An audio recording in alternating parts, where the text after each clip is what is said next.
Hey my loves, இன்னைக்கு நம்ம பார்க்க போகிற படம் என்னன்னா 2024 வெளியான சைரன் அப்படின்ற ஒரு தரமான கிரைம் த்ரில்லர் படத்தை பற்றி தான் கைஸ் பார்க்க போகிறோம். இந்த படத்தோட ஒன்லைனர் என்னன்னா, ஒரே மாதிரியான பேட்டர்னில் ஊருக்குள்ள அடுத்தடுத்து கொலைகள் நடக்க ஆரம்பிக்குது. இந்த கொலைகளை பண்ணுற கில்லர் யாரு அப்படின்னு நந்தினி அப்படின்ற இன்ஸ்பெக்டர் இன்வெஸ்டிகேஷன் பண்ணிட்டு இருக்காங்க. இந்த நிலையில ஒரு கொலை குற்றத்திற்காக 14 வருஷம் சிறை தண்டனை அனுபவிச்சுட்டு இருந்த ஹீரோ பரோல்ல 14 நாள் வெளியே வராருங்க. இந்த கொலைகளுக்கெல்லாம் காரணம் ஹீரோ தான் அப்படின்னு போலீஸ்காரங்க அரெஸ்ட் பண்றாங்க. பரோல்ல வெளியே இருக்கிற நம்ம ஹீரோ கூட எப்போதுமே ஒரு ஷேடோ போலீஸ் ஆஃபீஸர் இருக்காரு. அப்படி இருக்கும்போது இவர் இப்படி அந்த கொலையை பண்ணியிருப்பாரு. அப்போ உண்மையான கில்லர் யாரு அப்படின்றத டீடைல்டா இந்த வீடியோல பார்க்கலாம். வீடியோக்குள்ள போறதுக்கு முன்னாடி நீங்களும் நம்ம சேனலை சப்ஸ்கிரைப் பண்ணாம பார்த்துட்டு இருக்கீங்க அப்படின்னா சப்ஸ்கிரைப் பண்ணி வச்சுக்கோங்க. அப்பதான் இது போன்ற கிரைம் த்ரில்லர்ஸை மிஸ் பண்ணாம பார்க்க முடியும். நீங்க பார்த்துட்டு இருக்கிறது சரண் என்டர்டைன்மெண்ட். நான் தான் சரண். வாங்க வீடியோக்குள்ள போலாம். படத்தோட ஸ்டார்டிங் சீன்ல இரவு நேரத்துல ஆள் நடமாட்டம் இல்லாத ஒரு பிரிட்ஜை காட்டுறாங்க. அங்க ஒரு மர்ம நபர் தன்னோட முகத்தை மறைச்சிட்டு ட்ரை சைக்கிள்ல வந்துகிட்டு இருக்காருங்க. அந்த ட்ரை சைக்கிள்ல ஒரு மூட்டை இருக்கு. கொஞ்ச நேரத்திலேயே அந்த மூட்டையை தூக்கி வெளியில போடுறாரு. பார்த்தா அந்த மூட்டைக்குள்ள ஒரு ஆள் இருக்காங்க. இந்த மர்ம நபர் கையில டார்ச் எடுக்கிறாருங்க. அப்பதாங்க தெரியுது அது டார்ச் இல்ல, டார்ச் ஒளிவுல இருக்கக்கூடிய ஒரு கத்தி அப்படின்ட்டு. அந்த கீழே கிடக்கிற நபரோடைய காதலியே குத்தி கொடூரமான முறையில் கொலை பண்றாருங்க. செத்தது யாருன்னு தெரியல, கொன்னது யாருன்னே தெரியல. அங்க கட் பண்ண ஒரு ஸ்கூலை காட்டுறாங்க. அந்த ஸ்கூல்ல பேச்சு போட்டி நடந்துட்டு இருக்குங்க. அந்த பேச்சு போட்டியில நிறைய மாணவிகள் கலந்துக்கிறாங்க. தந்தையர் உலகம் அப்படின்ற டாபிக்ல தந்தை மேல இருக்கக்கூடிய பாசத்தை வெளிப்படுத்திக்கிட்டு இருக்காங்க. அந்த வகையில மலர் அப்படின்ற ஒரு பொண்ணும் வெளிநாட்டில் இருக்கக்கூடிய தன்னுடைய அப்பா மேல எந்த அளவுக்கு பாசத்தை வச்சிருக்காங்க அப்படின்னு, நீங்களாம் உங்க அப்பாவை பார்க்கணும்னு நினைச்சீங்கன்னா உடனே பார்க்க முடியும், பேசணும்னு நினைச்சீங்கன்னா உடனே பேச முடியும். ஆனா எனக்கெல்லாம் அப்படி கிடையாது. நான் என்னுடைய அப்பாவை பார்க்கணும்னு நினைச்சேன்னா கனவுல மட்டும் தான் பார்க்க முடியும், பேசணும்னு நினைச்சா மொபைல் போன்ல மட்டும்தான் அப்படின்னு வெளிநாட்டில் இருக்கக்கூடிய தந்தைக்கும் மகளுக்குமான அந்த பாச போராட்டம் எப்படிப்பட்டது அப்படின்றத அவளுடைய பேச்சிலேயே வெளிப்படுத்துறா. இதனாலேயே பார்த்தீங்கன்னா இந்த பேச்சு போட்டியில் மலர் தாங்க வின் பண்றா. பிரைஸை வாங்கிட்டு கிளாஸ் ரூமுக்கு போகும்போது ஒரு டீச்சர் கூப்பிட்டு, உன்னுடைய ஸ்பீச் உண்மையிலேயே வேற லெவல்மா, ஆனால் உன்னுடைய அப்பா பேரை கூட சொல்லலையே அப்படின்னு சொல்லி கேட்ட உடனே நம்ம மலருடைய முகமே மாறிடுதுங்க. அப்போ சின்ன வயசுல நடந்த ஒரு சம்பவத்தை காட்டுறாங்க. மலர் சின்ன பொண்ணா இருக்கும்போது பக்கத்து வீட்டு பையன் கூட சேர்ந்து விளையாடிட்டு இருப்பா. அப்போ அந்த பையன் வந்து சொல்லுவான், உன்னுடைய அப்பா வந்து வெளிநாட்டில் இருக்கிறதா சொல்லிட்டு இருக்காங்க இல்லையா, உண்மையிலேயே உன்னோட அப்பா வெளிநாட்டிலலாம் இல்லை, உன்னோட அப்பா கொலையை பண்ணிட்டு ஜெயில தான் இருந்துட்டு இருக்காரு அப்படின்ட்டு. யார் சொன்னா? எங்க அப்பா வெளிநாட்டிலயும் இல்ல ஜெயிலையும் இல்ல, அவர் செத்து போயிட்டாரு அப்படின்ற மாதிரி இந்த பொண்ணு சின்ன வயசுலேயே சொல்லி இருந்திருக்கா. உண்மை சொல்லணும்னா உண்மையிலேயே நம்ம மலரோடைய அப்பா வந்து ஒரு கொலையை பண்ணிட்டு ஜெயிலுக்கு போயிருந்திருக்காருங்க. கொலைகாரனுடைய பொண்ணு அப்படின்னு எல்லோரும் பேசுவாங்க. அந்த ரிமார்க் வரக்கூடாது அப்படின்றதுக்காக தான் மலரோடைய அப்பா வெளிநாட்டில் இருக்கிறாரு அப்படின்னு எல்லோருக்கிட்டையும் சொல்லி வச்சிருக்காங்க.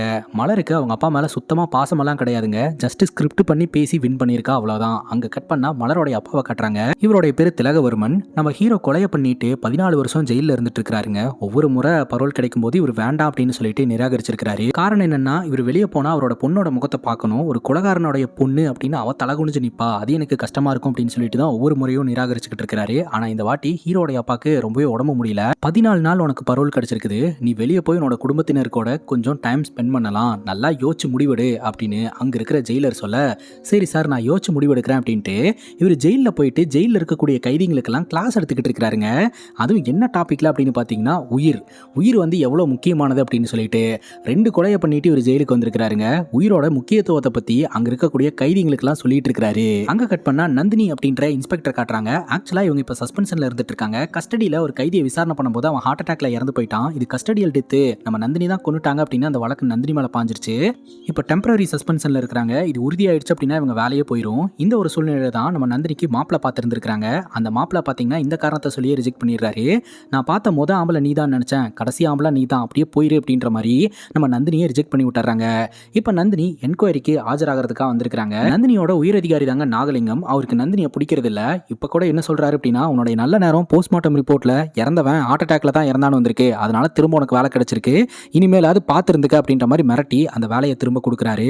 மறுபடியும் நந்தினி பார்த்தீங்கன்னா சார்ஜ் எடுத்துக்கிறாங்க.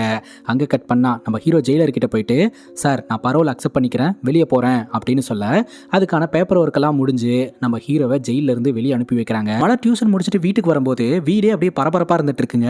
என்ன நடக்குதுங்க அப்படின்னு மலர் அப்படியே பார்த்துக்கிட்டு இருக்க, அப்பதான் நம்ம ஹீரோடைய அம்மா 14 வருஷத்துக்கு அப்புறம் என் பையன் வீட்டுக்கு வர போறான், இந்த 14 நாளும் வீட்டுல நான்வெஜ் தான், அவனுக்கு பிடிச்சதெல்லாம் சமைச்சு அவனை வயிறார சாப்பிட வைக்க போறேன் அப்படின்னு ரொம்ப சந்தோஷப்பட்டுக்கிட்டு இருக்காங்க.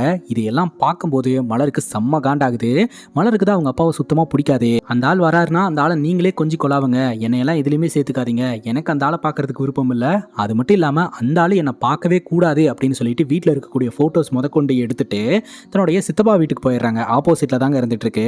இந்த ஒரு சூழ்நிலையில் அந்த போலீஸ் வண்டி வந்து நிற்கிது. அந்த வண்டியிலேருந்து நம்ம ஹீரோ இறங்குறாருங்க. குடும்பத்தினர்கள் எல்லோருமே ஹீரோவை ரொம்ப எமோஷ்னலாக வரவேற்கிறாங்க. அப்போ ஹீரோக்கு பழைய ஞாபகமெல்லாம் வருதுங்க. ஹீரோ திருமணமாகி இதே மாதிரி வீட்டுக்குள்ளே நுழையும் போது எல்லோருமே வரவேற்றாங்க. அதுக்கப்புறம் இந்த மாதிரி ரொம்பவே எமோஷ்னலாக வந்து வரவேற்கிறாங்க. இந்த வீட்டில் ஹீரோவும் ஹீரோவோடைய மனைவியும் சந்தோஷமாக வாழ்ந்த தருணங்கள், இவங்களோட குழந்தை கூட கொஞ்சி விளையாண்ட தருணங்கள், அது எல்லாத்தையுமே நினச்சி பார்த்துக்கிட்டு இருக்கிறாரு. ப்ரெசன்ட் சுச்சுவேஷனில் எல்லாமே மாறி இருக்குதுங்க. இந்த வீட்டை சுற்றி சுற்றி பார்த்துக்கிட்டு இருக்கிறாரு தான் பொண்ணு எங்கே அப்படின்ட்டு. ஆனால் பொண்ணு வீட்டில் இல்லை. நேராக தன்னுடைய அப்பா பார்க்கறதுக்காக போகிறாரு. அப்பாவை நலன் விசாரிச்சுட்டு அப்படியே வந்து உட்காந்துக்கிட்டு இருக்கிறாருங்க. இப்போ ஹீரோவோட பிரதர்ஸ் அவங்க மனைவி குழந்தைங்களெல்லாம் இன்ட்ரோ பண்ணி வச்சுக்கிட்டு இருக்க ஹீரோ அப்படியே தேடிக்கிட்டே இருக்கிறாரு. ஹீரோடைய அம்மா வந்து புரிஞ்சுக்கிறாங்க. நீ என்ன தேடுறேன்னு எனக்கு புரியுதுப்பா, எல்லாம் சரியாயிரும், கவலைப்படாத அப்படின்னு சமாதானப்படுத்தி வைக்கிறாங்க. அது மட்டும் இல்லாமல் நம்ம ஹீரோக்கு பார்த்தீங்கன்னா சொந்தமான நிலம் இருக்குது. அந்த நிலத்தை சேல் பண்ணணும் அப்படின்ற மாதிரி நினைக்கிறாரு. பிரதர்ஸ் பார்த்தீங்கன்னா ஓகே ஏற்பாடு பண்ணிடலாம் அப்படின்ற மாதிரி சொல்கிறாங்க. இப்போ நம்ம ஹீரோ பாத்ரூமில் இருக்கிற விஷயம் தெரியாமல் வீட்டில் இருக்கிறவங்களாம் டிஸ்கஸ் பண்ணிட்டு இருக்காங்க. இந்த மாதிரி ஹீரோ ஜெயிலிருந்து வெளியே வந்ததுக்கான காரணமே அந்த நிலத்தை வைத்து அவங்க பொண்ணு பேரில் பணம் போகிறதுக்கு தான், நமக்குலாம் ஒன்றுமே கிடைக்காது அப்படின்ற மாதிரி பேசிகிட்டு இருக்க. அவர் டோர் ஓப்பன் பண்ணிட்டு வெளியே வராரு. சாரிங்க தெரியாமல் பேசிட்டோம் அப்படின்ற மாதிரி சொல்ல, பரவாயில்ல எனக்கு ஒன்றுமே கேட்கல அப்படின்ற மாதிரி சொல்லிடுறாருங்க. போதாத குறைக்கு குழந்தைங்களெல்லாம் பயமுறுத்துறதுக்கு ஜெயில் மாமா தூக்கிட்டு போயிடுவாரு அப்படின்னு சொல்லி தான் பயமுறுத்துறாங்க. இவருக்கு கஷ்டமாக இருந்தாலும் இவரும் அதுக்கேற்ற மாதிரியே ரியாக்ட் பண்ணிக்கிறாரு. அங்கே கட் பண்ணால் அண்ணாச்சி அப்படின்ற ஒரு அரசியல்வாதியை காட்டுறாங்க. இந்த அரசியல்வாதி கூடயே பார்த்தீங்கன்னா அன்பு அப்படின்ற ஒரு நபர் இருக்கிறாருங்க. இவருக்கு இந்த அண்ணாச்சியோட இடத்துக்கு வரணும் அப்படின்னு நீண்ட நாட்களாக ஆசை. அதுக்கு அண்ணாச்சி செத்தாதான் முடியும் அப்படின்னு சொல்லிட்டு அண்ணாச்சியை போட்டு தள்ளுறதுக்காக மணிகண்டன் அப்படின்ற ஒரு நபர்கிட்ட இந்த ஒரு வேலையை ஒப்படைக்கிறாருங்க. 50 லட்ச ரூபாய் ரேட்டு பேசியிருக்கிறாரு.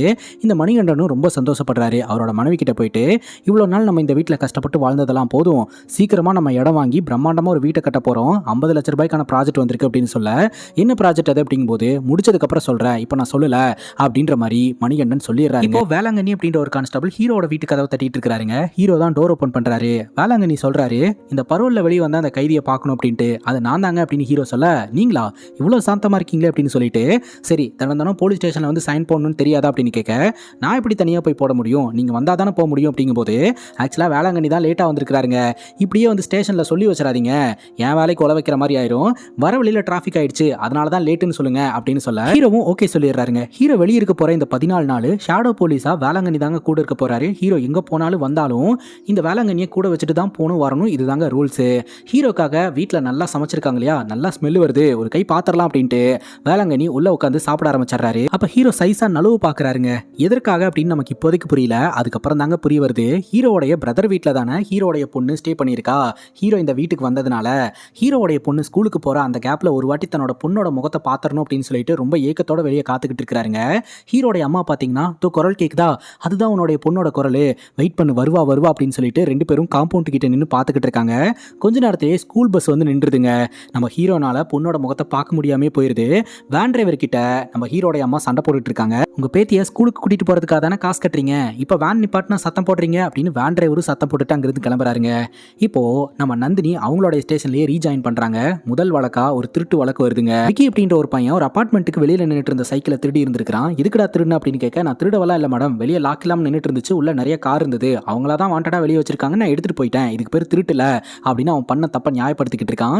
நந்தினி மிரட்டிக்கிட்டு இருக்காங்க. இந்த சுச்சுவேஷன்ல நம்ம ஹீரோவும் வேளாங்கண்ணியும் ஸ்டேஷனுக்கு வராங்க. யாரு என்ன அப்படின்னு கேட்கும்போது பரோல்ல வந்த கைதி சைன் போறதுக்காக வந்திருக்கிறாரு அப்படிங்கும்போது, இதுதான் வர டைமா அப்படின்னு சொல்லி நந்தினி திட்டுறாங்க. நாளையிலிருந்து கரெக்ட் டைமுக்கு வெளியே வரல அப்படின்னா நடக்கிறதே வேற அப்படின்னு சொல்லிட்டு ஹீரோவையும் வேளாங்கண்ணியும் மிரட்டி விட்டுறாங்க. அடுத்த நாள் காலையில ஹீரோடைய பொண்ணு ஸ்கூல் வேன் வந்து ரிப்பேர் ஆயிடுச்சுங்க. அதனால ஹீரோடைய பொண்ணு நடந்து போறதா ஹீரோட அம்மா சொல்றாங்க. இப்போ என்னமா பண்றது அப்படின்னு கேட்க, நீ வேணா வண்டியில கொண்டு போய் விட்டுறியா அப்படின்னு கேட்க, என்னமா நீ அப்படிங்கும்போது, அவன் நடந்து போயிட்டு இருக்காடா, நீ பின்னாடியே போனீங்கன்னா உன்னோட பொண்ணை உன்னால பார்க்க முடியும் போ அப்படின்னு சொல்ல, சரிமா அப்படின்ட்டு ஹீரோ கிளம்புறாருங்க. வெளியே வந்து பார்த்தா நம்ம வேளாங்கண்ணி உட்காந்துக்கிட்டு இருக்கிறாரு. இவர் எப்படி டைவர்ட் பண்றதுன்னு எனக்கு தெரியும் அப்படின்னு சொல்லிட்டு நண்டு லாலிபாப் செஞ்சு வச்சிருக்கேன், வாப்பா சாப்பிடு அப்படின்னு சொல்லி வேளாங்கண்ணியை ஹீரோட அம்மா வீட்டுக்குள்ள கூட்டிட்டு போக, இதுதான் சாக்கு அப்படின்ட்டு ஹீரோ வீட்டை விட்டு வெளியே வந்துடுறாருங்க. பொண்ணு படிக்கிற ஸ்கூல் எங்க இருக்கு அப்படின்னு கேட்டுட்டு ரொம்ப வேகமா ஓட ஆரம்பிக்கிறாருங்க. அப்போ ஹீரோக்கு பழைய ஞாபகம் எல்லாம் வருதுங்க. ஹீரோவோடைய பொண்ணு பிறக்கும் போது அந்த வார்டு எங்க இருந்தது அப்படின்னு கேட்டுட்டு ஓடி இருப்பாரு. அதெல்லாம் நினைச்சு பார்த்துக்கிட்டு இருக்காரு. இப்போ ஒரு டீ கடையில ஒளிஞ்சு நின்று தான் பொண்ணு என்ன பண்றா அப்படின்னு பார்த்துக்கிட்டு இருக்க, அப்ப கரெக்டா அந்த டீ கடைக்கு இந்த விக்கியோட ஃப்ரெண்ட்ஸ் வரானுங்க. வந்து நம்ம ஹீரோடைய பொண்ணை பார்த்து ஒரு மாதிரி சைட் அடிச்சுக்கிட்டு இருக்கானுங்க. அது மட்டும் இல்லாம ஹெவியா மழை பெஞ்சுக்கிட்டு இருக்கு, குளிருது, கொஞ்சம் கிட்ட வந்து நின்னா நல்லா இருக்கும் அப்படின்ற மாதிரி நம்ம மலரோட காது படவே பேச மலருக்கு செம்மக்கம் வந்துடுது. பஞ்சாயத்து பண்ண ஆரம்பிச்சிடுறாங்க. ஆனா அவங்களை எதிர்த்து எதுவுமே பேச முடியலங்க. அதனால மலர் சைலண்டா அந்த இடத்துல இருந்து கிளம்ப ஒரு பொண்ணு கேட்கிறா, என்னக்கா நீ இப்படியே வந்துட்ட, ஏதாவது பண்ணிருக்கலாம்ல அப்படிங்கும்போது, எனக்கு ஒரு அப்பா இருந்திருந்தாரு, போலீஸ்காரனா தட்டி கேட்டிருப்பாரு நான் என்ன பண்ணுவேன் அப்படின்னு சொல்லிட்டு அவள் அந்த இடத்துலேருந்து கிளம்பி போகிறா. இது எல்லாத்தையுமே ஹீரோ பார்த்துட்டு செம்ம காண்டாகிறாரு. மலர் அந்த இடத்த விட்டு போன உடனே இவனுங்களை போட்டு புரட்டி எடுத்துடுறாருங்க. இவனுங்களும் லேசுப்பட்டவனுங்க இல்லை, அடி வாங்கிட்டு நேராக போலீஸ் ஸ்டேஷனில் போய் கம்ப்ளைண்ட் கொடுத்துட்றானுங்க. ஹீரோ வேற பரோலில் வெளியே வந்தவர் இல்லையா, அதனால இந்த மாதிரி சம்பவத்திலலாம் ஈடுபட்டால் திரும்ப ஹீரோ ஜெயிலுக்கே அமுச்சு வச்சிருவாங்க. சின்ன பையன் மேலே போய் கையை வச்சிருக்கீங்க, அது பரோல்ல இருந்து வெளியே வந்தவங்க, இன்னைக்கு அதிகாரி வரட்டும் அவங்க கிட்ட சொல்லி திரும்ப உங்க பரோலை கேன்சல் பண்ணி உள்ள அனுப்புறனா இல்லையான்னு பாருங்க அப்படின்னு சொல்ல, சார் அப்படி மட்டும் பண்ணிடாதீங்க, உண்மையிலேயே அங்கே என்ன நடந்தது அப்படின்னா இவனுங்க என் பொண்ணை கிண்டல் பண்ணானுங்க சார், அதுவும் தரங்குறைவாக கிண்டல் பண்ணானுங்க, அதனால தான் அடித்தேன். நாங்களாம் ஜெயிலுக்குள்ளே இருக்கிறோம்னா எங்களோட குடும்பம் வெளியே சேஃபாக இருக்குது அப்படின்னு நினச்சிக்கிட்டு இருக்கோம். ஆனால் வெளியே வந்து பார்க்கும்போது அப்படி இல்லைன்னு நினைக்கும் போது கோவம் வந்துச்சு சார், கோவத்தில் தெரியாமல் பண்ணுற மிஸ்டேக் தான் சார் இது அப்படின்ற மாதிரி சொல்ல, புரியுது அப்படின்ட்டு அந்த அதிகாரி அவங்கள போட்டு பொலன்னு திரும்ப செல்லுக்குள்ளே அடிச்சுட்டு இவனுக்கு மேலே கேஸ் எல்லாம் போட முடியாது, அப்படி கேஸ் போட்டால் உங்களோட பரோலுக்கு தான் ப்ராப்ளம் வரும், அதனால் அப்படியே விட்டுறலாம், நீங்கள் கொஞ்சம் பார்த்து இருந்துக்கோங்க அப்படின்னு சொல்ல, ஹீரோவும் ரொம்ப நன்றி சார் அப்படின்னு சொல்லிடுறாருங்க. ராத்திரி ஹீரோவும் வேளாங்கண்ணியும் ஜீப்பில் போயிட்டு இருக்கும்போது உங்களுக்கு 10 மணி ஆனால் என்ன சார் ஞாபகம் வரும் அப்படின்னு கேட்க, வேளாங்கண்ணி என் பொண்டாட்டி ஞாபகம் தான் வருன்றாரு. உனக்கு அப்படின்னு கேட்க, எனக்கு இந்த வழியாக போகும்போதெல்லாம் அண்ணாச்சி ஒயின் ஷாப் தான் சார் ஞாபகம் வரும் அப்படின்னு சொல்ல, உள்ளே இருந்து உனக்கு எப்படி இதெல்லாம் தெரியும் அப்படின்னு கேட்க, நான் என்ன பிறந்ததுலேருந்தே வா சார் உள்ளே இருந்தேன், வெளியே கொஞ்ச நாள் இருந்தேன்ல அப்படிங்கும்போது, சரி என்னை வேற நீ டெம்ப்ட் பண்ணி விட்ற அப்படின்ட்டு 2 பேரும் சரக்கடிக்கிறதுக்காக அந்த ஒயின் ஷாப்புக்கு போகிறாங்க. ஹீரோ ஃபேஸை கவர் பண்ணிக்கிறாரு. ஏன்பா அப்படின்னு கேட்க, சார் பரோலில் இருக்கக்கூடிய கைதி ஒரு போலீஸ் ஆஃபீஸர் கூட சேர்ந்து சரக்கு அடிச்சா உங்கள் பேர் தான் சார் போகும், அதனால தான் ஃபேஸை மறைச்சிக்கிட்டேன் அப்படிங்கும்போது, சூப்பர்ப்பா அப்படின்ட்டு இவரும் சரக்கு வாங்குறதுக்காக போகிறாருங்க. அப்போது இந்த விக்கி அப்படின்ற அந்த பையன் பார்த்தீங்கன்னா ஏதோ ஸ்கெட்ச் போட்டுட்டு அந்த ஒயின் ஷாப் பக்கம் சுற்றிக்கிட்டு இருக்கான். அதே சமயம் இந்த அன்பு இருக்கிறார் இல்லையா, அண்ணாச்சியை இந்த ஒயின் ஷாப்புக்கு கூப்பிட்டு வராரு. இந்த ஒயின் ஷாப்போட உரிமையாளர் தாங்க அண்ணாச்சி. நாளைக்கு கட்சி சார்பாக ஒரு போராட்டம் இருக்கிறதுனால நான் போய் அந்த வேலையெல்லாம் பார்க்கணும், நீங்கள் போய் சரக்கடிங்க நான் கிளம்புறேன் அப்படின்ட்டு அன்பு கிளம்பிடுறாருங்க. அன்பு அண்ணாச்சியை போட்டு தள்ளுறதுக்காக ஸ்கெட்ச் போட்டுக்கிட்டு இருக்கிறாரு. அதே சமயம் வேளாங்கண்ணியை பார்த்து என்னப்பா சரக்கெல்லாம் வாங்குற, நந்தினி ரீஜாயின் பண்ணிட்டாங்க அப்படின்னு உனக்கு ட்ரீட் வைக்கிறாளா அப்படின்னு சொல்லி கேட்க, அவங்க எங்கே ட்ரீட் வைக்க போகிறாங்க, ஃபாரின்ல இருந்து நமக்கு ஒரு ஃப்ரெண்டு வந்திருக்காரு, அவர் தான் ட்ரீட் வைக்கிறாரு அப்படின்னு கை காமிச்சிக்கிட்டு இருக்காருங்க. அண்ணாச்சி பார்ல தனியாக இருக்கிறான், போட்டு தள்ளிரு அப்படின்ற மாதிரி மணிகண்டன்ட்ட அன்பு ஆர்டர் பண்ணிடுறாரு. மணிகண்டனும் பார்த்தீங்கன்னா அண்ணாச்சியை போட்டு தள்ளுறதுக்கு ப்ரிப்பேர் ஆகிட்டு இருக்கிறாருங்க. சரக்கை வாங்கிட்டு வேளாங்கண்ணி ஜீப் கிட்ட வந்து பார்த்தா அந்த இடத்துல நம்ம ஹீரோவை ஆளை காணுங்க. எல்லா பக்கம் தேடி பார்க்குறாரு, ஆளை காணோம். நம்ம வேலைக்கு இவன் உழ வச்சிருவான் போல அப்படின்னு சொல்லிட்டு ஜீப் கிட்ட வந்து பார்த்தா அங்கே தான் நம்ம ஹீரோ நின்றுட்டு இருக்கிறாரு. எங்கேயா போன இவ்வளோ நேரம் அப்படின்னு சொல்லி கேட்க, ஒன்று கடிக்க போனேன் அப்படின்றாரு. சொல்லிட்டு போகக்கூடாதா, என் வேலைக்கு உழ வச்சிருவ போல அப்படின்னு சொல்லிட்டு 2 பேரும் ஜீப்ல ஏறி உட்கார்றாங்க. சரி ஒரு ஸ்மால் போட்டு போவோமா அப்படிங்கும் போது, இங்கே வேண்டாம் பின்னாடி ஒரு இடம் பார்த்து வச்சிருக்கேன் அங்கே போகலாம் அப்படின்னு ஹீரோ சொல்கிறாரு. இந்த இடத்துல தான் பார்த்தீங்கன்னா இந்த விக்கி வேற சுற்றிக்கிட்டு இருக்கிறாங்க. இந்த விக்கி நம்ம ஹீரோ மேலே இருக்கக்கூடிய காண்டில் ஹீரோக்கு ஏதோ ஸ்கெட்ச் போடுறான் அப்படின்ற மாதிரி தான் நமக்கு தெரியுது. ஹீரோ கிட்ட வேளாங்கண்ணி நீ வண்டி ஓட்டுப்பா அப்படின்னு சொல்ல, எனக்கெல்லாம் ஓட்ட வராதுங்க, என்ன விட்டுருங்க நீங்களே ஓட்டுங்க அப்படின்னு சொல்லிட்டு இவங்க 2 பேரும் ஒரு இடத்துல போய் உட்காந்து சரக்க போட்டுக்கிட்டு இருக்கிறாங்க. கொஞ்ச நேரத்திலேயே பார்த்தீங்கன்னா நம்ம வேளாங்கண்ணி மட்டையாக ஆரம்பிக்கிறாரு. இன்னொரு பக்கம் இந்த அண்ணாச்சி மட்டும் தனியாக பாரில் உட்காந்து சரக்க போட்டுக்கிட்டு இருக்கிறாரு. அப்போ பாரில் வேலை பார்க்குற ஒருத்தன் அப்படியே டேபிளை இழுத்துக்கிட்டு இருக்கான். அந்த சத்தத்தை கேட்ட உடனே அண்ணாச்சி ரொம்ப இரிட்டேட் ஆகுறாரு. அங்கே வேலை பார்க்குற ஸ்டாஃபை திட்டி துரத்துறாருங்க. இன்னொரு பக்கம் நம்ம ஹீரோ கூட பேசிட்டு இருந்த வேளாங்கண்ணி அப்படியே மட்டையாயிடுறாரு. அதுக்கப்புறம் ஹீரோ பார்த்தீங்கன்னா ஜீப் எடுத்து ஓட்ட ஆரம்பிக்கிறாருங்க. ஹீரோக்கு சரியா ஓட்ட தெரியாது அப்படின்னு சொல்லிட்டு இருந்தார் இல்லையா, அப்பதான் பாஸ்ட்ல இவர் என்ன பண்ணிட்டு இருந்தாரு அப்படின்றதையும் நம்ம கிட்ட காட்ட ஆரம்பிக்கிறாங்க. பாஸ்ட்ல ஹீரோ ஆம்புலன்ஸ் டிரைவரா இருந்திருக்கிறாருங்க. பல உயிர்களை இவரோட ஆம்புலன்ஸில் கொண்டு போய் காப்பாற்றிருக்கிறாரு. இவரே சொல்லுவார், நான் யமனை துரத்தக்கூடிய ஜாப் தான் பார்த்துக்கிட்டு இருக்கேன் அப்படின்ட்டு. இவரோட அச்சீவ்மெண்ட்டே பார்த்தீங்கன்னா இவரோட ஆம்புலன்ஸில் ட்ராவல் பண்ண எந்த உயிருமே இது வரைக்கும் போனது இல்லைங்க. அங்கே கட் பண்ணால் அண்ணாச்சி ஒயின் ஷாப்பில் அண்ணாச்சியை மர்டர் பண்ணிட்டாங்க அப்படின்ற ஒரு தகவலுங்க. நந்தினி அப்படின்ற இன்ஸ்பெக்டர் தான் பார்த்தீங்கன்னா இன்வெஸ்டிகேஷன் பண்ணுறதுக்காக வராங்க. இவங்க இந்த வழக்கை இன்வெஸ்டிகேஷன் பண்ணுறதுல இந்த அண்ணாச்சியோட ஆட்களுக்கு கொஞ்சம் கூட விருப்பமே கிடையாது. ஏன்னா ஆல்ரெடி அண்ணாச்சிக்கும் நம்ம நந்தினிக்கும் ஆகிறதே கிடையாது. ஒயின் ஷாப்புக்குள்ளே வந்து பார்க்கும்போது அவர் கொடூரமான முறையில் கொல்லப்பட்டிருக்கிறாரு. அண்ணாச்சியோட வழக்கை இன்வெஸ்டிகேஷன் பண்றதுக்கு முன்னாடி அண்ணாச்சி இறந்ததை நினைச்சு நந்தினி சந்தோஷம் தான் பண்றாங்க. காரணம் என்னன்னா, இதுக்கு முன்னாடி கஸ்டடியல் டெத் நடந்தது இல்லையா, ஒரு நபரை விசாரிக்கும் போது ஹார்ட் அட்டாக்ல இறந்து போயிருந்தாரு. அந்த இறந்து போன நபர் பார்த்தீங்கன்னா இந்த அண்ணாச்சிக்கு வேண்டப்பட்டவருங்க. அதனால எங்க ஜாதிக்காரனை நீ கொண்டிருக்க அப்படின்னு சொல்லிட்டு நம்ம நந்தினிக்கு எதிராக பயங்கரமா போராட்டம் பிரச்சனையெல்லாம் பண்ணியிருந்திருக்கிறாங்க. குறிப்பா இந்த அண்ணாச்சி பார்த்தீங்கன்னா நம்ம நந்தினியை ஒரு மாதிரி தரங்குறைவாலாம் பப்ளிக்லேயே பேசியிருந்திருக்கிறாரு. அதெல்லாம் நந்தினியோட மனசுக்குள்ள ரொம்ப ஆழமா பதிஞ்சிருக்குது. ஸோ இப்போ அண்ணாச்சி செத்து கிடக்கிறத பார்த்து இவங்க கொஞ்சம் சந்தோஷப்படுறாங்க. ஸோ அந்த இடத்த ஃபுல்லாகவே கம்ப்ளீட்டாக ஆய்வு செய்கிறாங்க. ஃபிங்கர் பிரிண்ட் எவிடன்ஸ் ஏதாவது கிடைக்குதான்னு பார்க்குறாங்க. இந்த ஒயின் ஷாப்பில் வேலை பார்க்குற ஸ்டாஃப் கிட்ட விசாரணை பண்ணும்போது தொண்டர்கள்லாம் தங்கி இருக்கிற மண்டபத்துக்கு சரக்கு சப்ளை பண்ண சொல்லி அண்ணாச்சி சொல்லியிருந்திருக்கிறாருங்க. அந்த வேலையெல்லாம் பார்த்துட்டு இந்த ஸ்டாஃப் வந்து பார்க்கும்போது தான் அண்ணாச்சி கொடூரமான முறையில் கொல்லப்பட்டிருக்கிறாரு அப்படின்னு அவருடைய ஸ்டேட்மெண்ட்டை சொல்கிறாருங்க. இப்போ உயரதிகாரி நாகலிங்கம் அந்த இடத்துக்கு வராரு. எல்லாரும் என்ன பேசிக்கிட்டு இருக்காங்க அப்படின்னா, இந்த அண்ணாச்சியோட ஆளை கொன்ன நீ தான் வந்து அண்ணாச்சியும் போட்டு தள்ளியிருக்க அப்படின்றாங்க. அப்படிங்கும்போது, சார் நான் இந்த வழக்கை இன்வெஸ்டிகேஷன் பண்ணுறதுக்காக வந்திருக்கிறேன், இன்வெஸ்டிகேஷனை ப்ராப்பராக தான் பண்ணிக்கிட்டு இருக்கேன், அது மட்டும் இல்லாமல் நான் அந்த கொலையை பண்ணல, திரும்ப திரும்ப அதையே சொல்லாதீங்க அப்படின்ற மாதிரி நம்ம நந்தினி சொல்றாங்க. அன்பு வெளியே பிரச்சனை பண்ணிக்கிட்டு இருக்காருங்க. இந்த நாகலிங்கம் தான் அவரை சமாதானப்படுத்திக்கிட்டு இருக்காரு. ராத்திரி நாகலிங்கம் பர்சனலாவே அன்பை மீட் பண்ணி, அண்ணாச்சி கூட தானே நீ எப்போதுமே இருப்ப, ஏன் இந்த வாட்டி இப்படி மிஸ் ஆச்சு அப்படின்னு சொல்லி கேட்க, எனக்கு என்ன தெரியும் இந்த மாதிரி ஸ்கெட்ச் போடுவாங்க அப்படின்ட்டு, தெரிஞ்சிருந்துச்சுன்னா என் கிட்ட கூட வர முடியாது, என்னை தாண்டி தான் வந்து அண்ணாச்சி மேலே ஒருத்தன் கையை வைப்பான் தெரியும்ல அப்படின்ற மாதிரி இந்த அன்பு நடிச்சுக்கிட்டு இருக்கிறாருங்க. அந்த நேரம் பார்த்து நம்ம வேளாங்கண்ணி பார்த்தீங்கன்னா இந்த அன்புக்கு கால் பண்ணுறாரு. நேற்று ராத்திரி அண்ணாச்சியோட மர்டர் வழக்கில் என்கிட்ட ஒரு லீடு இருக்குன்னு அப்படின்னு சொல்ல, என்ன சொல்கிற அப்படின்னு கேட்க, ஆமாம் மர்டர் பண்ணவனோடைய மர்டர் வெப்பன் எங்ககிட்ட இருக்குது, அதில் ஃபிங்கர் பிரிண்ட்டும் இருக்குது, அதை கொண்டாந்து கொடுக்குறேன், அதை வச்சு அண்ணாச்சியை கொண்டவனை கண்டுபிடிச்சிருங்க, எனக்கு தேவை 2 ஸ்டாரு, அப்புறம் நம்ம ஃப்ரெண்டு ஒருத்தர் இருக்கிறாரு, அவரோட நிலத்தை விற்கணும், அதுக்கு கொஞ்சம் ஹெல்ப் பண்ண முடியுமா அப்படிங்கும்போது, அதுக்கு என்ன நான் பண்ணித்தரேன் அப்படின்னு சொல்லிட்டு ஃபோனை கட் பண்ணிட்டு உடனே இந்த மணிகண்டனுக்கு ஃபோனை போட்டு, ஏண்டா ஒரு சம்பவத்தை உன்னால் ப்ராப்பராக பண்ண முடியாது, மர்டர் வெப்பனை எதுக்காக அங்கேயே விட்டு வந்த அப்படின்னு கேட்கும்போது, அதுக்கு என்கிட்ட ஒரு பிளான் இருக்குன்னு அப்படின்னு மணிகண்டன் சொல்றான். ஒரு பிளான் என்கிட்ட சொல்ல வேண்டாம், நாளைக்கு காலையில் ஒழுங்கா நீ போய் சரண்டர் ஆகிற, நியூஸ்ல நாளைக்கு நியூஸ் உன்னோட நியூஸா இருக்கணும் அப்படின்ற மாதிரி இந்த அன்பு சொல்லிடுறாருங்க. இப்போ நம்ம நந்தினி ஃபாரன்சிக் டாக்டரை மீட் பண்ணுறதுக்காக வந்திருக்காங்க. டாக்டர் என்ன சொல்கிறாரு அப்படின்னா, நீங்கள் அண்ணாச்சியோட காதலையும் மூக்கிலையும் ரத்தம் வந்ததை கவனிச்சிங்களா அப்படின்னு கேட்க, அதான் ரிப்போர்ட்லேயே நீங்கள் போட்டிருக்கீங்களே அப்படின்னு நந்தினி சொல்கிறாங்க. இதை கொஞ்சம் பாருங்களேன் அப்படின்னு ஒரு 7-8 ரிப்போர்ட் எடுத்து காட்டுறாங்க. அந்த ரிப்போர்ட்ஸ் எல்லாமே ஒரே மாதிரியான பேட்டர்னில் இருக்குது. என்ன சார் இது எல்லாம் ஒரே மாதிரியான பேட்டர்னில் இருக்குது அப்படிங்கும்போது, எப்படி இந்த மாதிரியான ஒரு சம்பவத்தை கில்லர் பண்ணுறான் அப்படின்னா, விக்டமை சூஸ் பண்ணி அந்த விக்டமுக்கு அதிக டெசிபல் சவுண்டை கிரியேட் பண்ணி கொடுக்க ஆரம்பிக்கிறான். அந்த சவுண்டு தாங்க முடியாமல் பதறி காது மூக்கெல்லாம் வெடிச்சு உள்ளிருந்து ரத்தம் வந்து அப்படி தான் வந்து விக்டம் கொல்லப்படுறாங்க. இதை வந்து ஒரு பேட்டர்னாக ஃபாலோ பண்ணிட்டு இருந்த சீரியல் கில்லர் தான் டேவிட். பட் அவன் வந்து அரெஸ்டாகி இப்போ ஜெயிலில் இருக்கிறான். ட்விஸ்ட் என்னன்னா, இப்போ நடந்திருக்கிற அண்ணாச்சியோட கொலை வழக்கில் அதே மாதிரியான பேட்டர்ன் இருக்குது. சிக்னேச்சரை செட் பண்ணி சீரியல் கில்லிங்கில் ஈடுபட்டு இருந்த ஒருத்தன் அரெஸ்டாகி ஜெயிலுக்கு போனதுக்கு அப்புறமும் அவனுடைய பேட்டர்னில் கொலை நடக்குது அப்படின்னா, கண்டிப்பாா அவனுக்கும் இந்த கொலை வழக்குக்கும் ஏதோ ஒரு தொடர்பு இருக்கும், நீங்க அவனை போய் பாருங்க அப்படின்னு சொல்ல, அந்த பர்டிகுலர் ஜெயிலுக்கு கால் பண்ணி டேவிடை பத்தி விசாரிச்சா அவன் ஜெயில இல்ல அப்படின்னு தெரிய வருதுங்க. ஏங்க 7-8 கொலைகளை பண்ணவனை ஜெயில வைக்காம வெளியே விட்டு வச்சிருக்கீங்க அப்படின்னு கேட்க, அவன் உடல்நிலை சரியில்லாத காரணத்தினால தான் வெளியே வந்தான் அப்படிங்கும்போது, அவன் இப்போ எங்க இருக்கான் அப்படின்றத சொல்லுங்க, நான் போய் விசாரிக்கணும் அப்படிங்கும்போது, விசாரிக்க முடியாது, அவன் டெஃபண்டம் அப்படின்ற மாதிரி அங்க இருக்கிற ஆஃபீஸர் சொல்றாரு. சரி எங்க தான் இருக்கான்னு சொல்லுங்க அப்படிங்கும்போது, அவன் இல்ல மேடம், அவன் இறந்துட்டான், ஆக்சுவலா உடல்நிலை சரியில்லாம தான் அவன் ரிலீஸ் ஆன உடனே அவன் இறந்து போயிட்டான் அப்படின்ற மாதிரி சொல்ல, இந்த வழக்கு டெட் எண்ட்ல வந்து நிக்குதுங்க. அந்த ஒயின் ஷாப்பில் வேலை பார்த்த ஸ்டாஃப் கிட்ட ரீஇன்வெஸ்டிகேஷன் பண்ணிட்டு இருக்கும்போது அவரோட கையில் காஸ்ட்லியான வாட்ச் இருக்கிறத கவனிச்சு, இந்த வாட்ச் உனக்கு ஏது அப்படின்னு சொல்லி கேட்க, இது எனக்கு கிஃப்ட் வந்தது அப்படின்னு போய் சொல்றாரு. அது பொய் அப்படின்னு தெரிஞ்சு அடிச்சு விசாரணை பண்ணும்போது அவர் உண்மையை சொல்லிடுறாரு.